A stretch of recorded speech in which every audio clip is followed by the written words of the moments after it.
Une fête pour l'œil et le palais. C'est ainsi que nous pourrions qualifier la cuisine japonaise qui se distingue par sa simplicité et son élégance. Les mets sont préparés de façon à faire honneur à l'essence des ingrédients. La première qualité est la fraîcheur. Les Japonais considèrent que la cuisine doit avoir bon goût et belle apparence car toutes les étapes de la préparation d'un plat sont une expression artistique.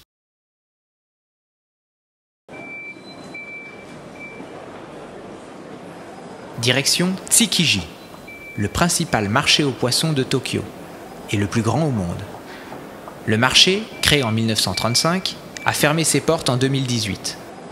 Il enregistrait 2000 tonnes de poissons par jour. Aujourd'hui, il est remplacé par le nouveau marché aux poissons de Toyosu.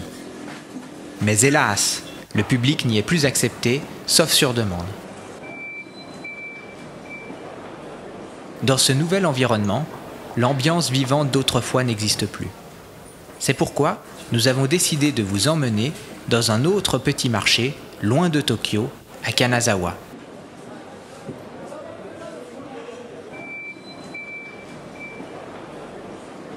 Nous voici à pied d'œuvre.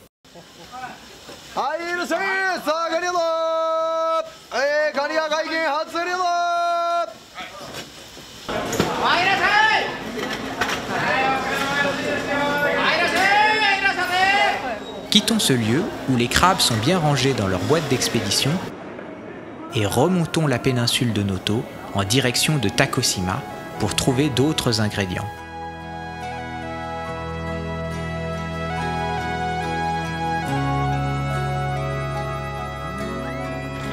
À Takoshima, l'activité du port est très intense tôt le matin, en particulier lorsque les pêcheurs reviennent de la mer.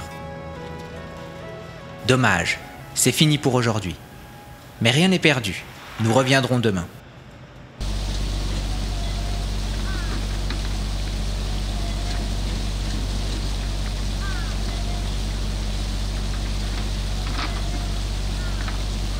Maintenant que nous avons trouvé le poisson, il faut impérativement que nous partions à la recherche du riz.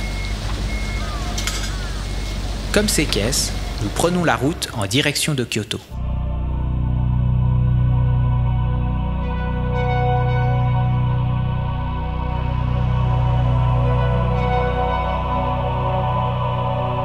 L'archipel nippon regorge de rizières qui façonnent les paysages ruraux.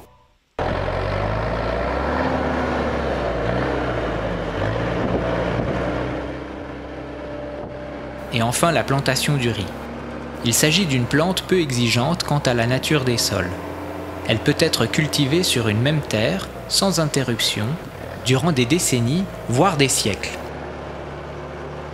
Certaines régions connaissent jusqu'à 3 récoltes par année. Le riz peut être aussi cultivé à sec. Tous ces plats sont très alléchants, mais non consommables, car ce ne sont que des modèles en résine.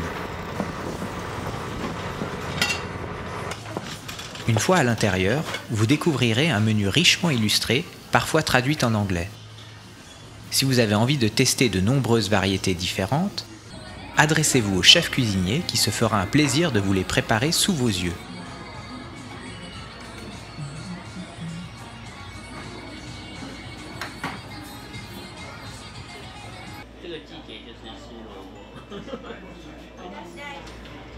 Ne pas planter vos baguettes à la verticale dans un bol. Ce geste est réservé aux rites funéraires bouddhistes. Évitez de poser vos baguettes en équilibre sur un récipient, mais les disposer sur le support approprié. Ne jamais séparer un sushi en deux. Vous le dégusterez en une seule bouchée. Si vous désirez manger vos sushis à la main, tenez-les entre le pouce, l'index et le majeur.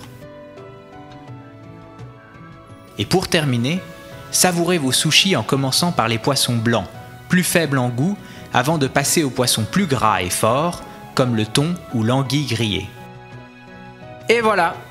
Maintenant que vous savez tout sur cet emblème de la cuisine japonaise, vous pouvez vous rendre sans crainte au pays du soleil levant, en ayant des sushis plein la tête.